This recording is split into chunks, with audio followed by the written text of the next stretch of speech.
Hello, I am glad you are here.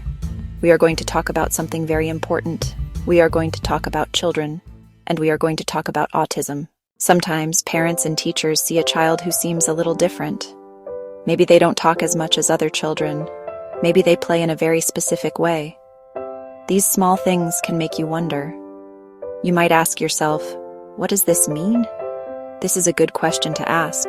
It shows you care. It shows you are paying close attention. This is the first step in understanding.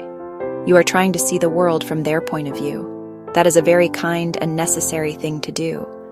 Thinking about autism can feel big and complicated. So, what is autism? Let's try to understand it in a simple way. Autism is not a disease.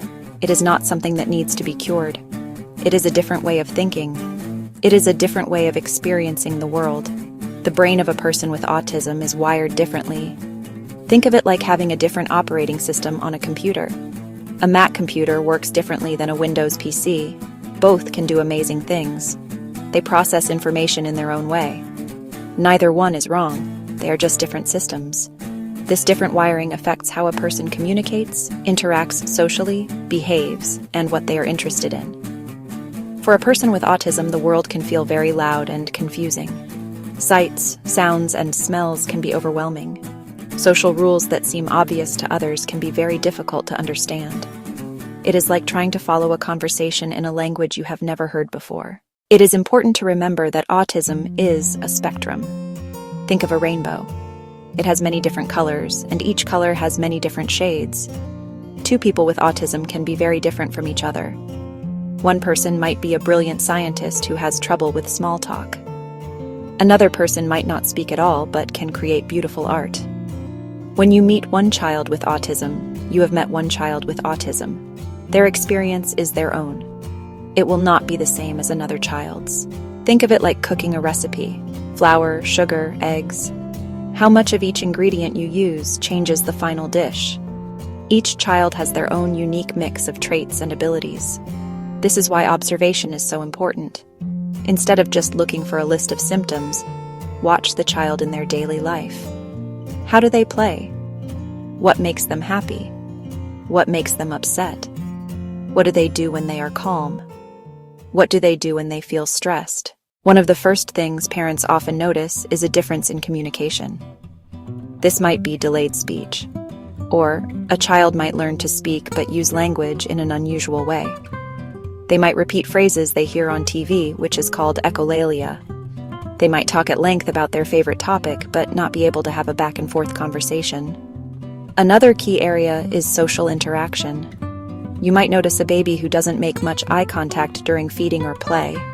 A toddler might not point to things to share their interest. They might see an airplane in the sky, but not look back to check if you're looking too.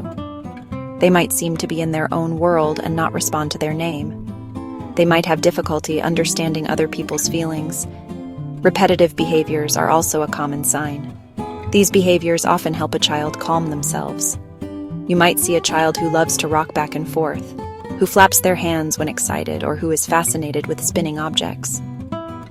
Many children with autism have sensory sensitivities. A vacuum cleaner might be painfully loud. A shirt tag might feel unbearably scratchy. They might be very picky eaters because certain textures feel wrong. When we see these behaviors, our first reaction might be confusion or worry. This is natural. But the most helpful reaction is empathy. Try to imagine what the world must be like for that child. Imagine if every sound was turned up to maximum volume. Imagine if the lights were painfully bright. Imagine if you couldn't understand social rules everyone else seems to know instinctively. Their behaviors are not random. They are not trying to be difficult. These behaviors are their way of coping. They are a form of communication. When a child flaps their hands, they might be saying, "I am so excited." When they line up their toys in a perfect row, they are creating order in a world that feels messy and unpredictable. It is their way of making sense of things. So when a child avoids eye contact, try not to force it. Instead, sit with them and talk to them gently. Let them know you are there. If a child is upset by a change in routine, acknowledge their feeling. You can say, "I know it's hard that we have to go a different way today. It feels strange." This validates their experience. It teaches them that their feelings are real and important, which is a foundation for emotional security and trust. Discovering that a child may be on the autism spectrum is not an end. It is a beginning. It is the start of a new path, a different path, but one that can be filled with joy, discovery, and love. The future is not something to be feared. It is something to be built. Early support is incredibly powerful. Support services like speech therapy can help a child find ways to communicate through words, sign language, or pictures.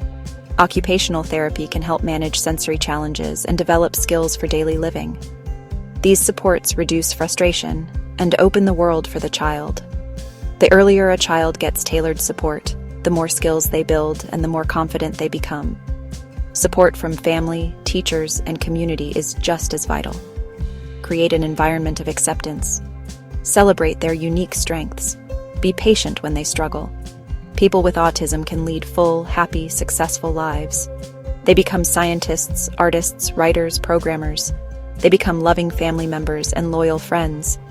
The key is giving them the right start. You are clearing the path so they can walk proudly and confidently as the unique, wonderful person they were always meant to be.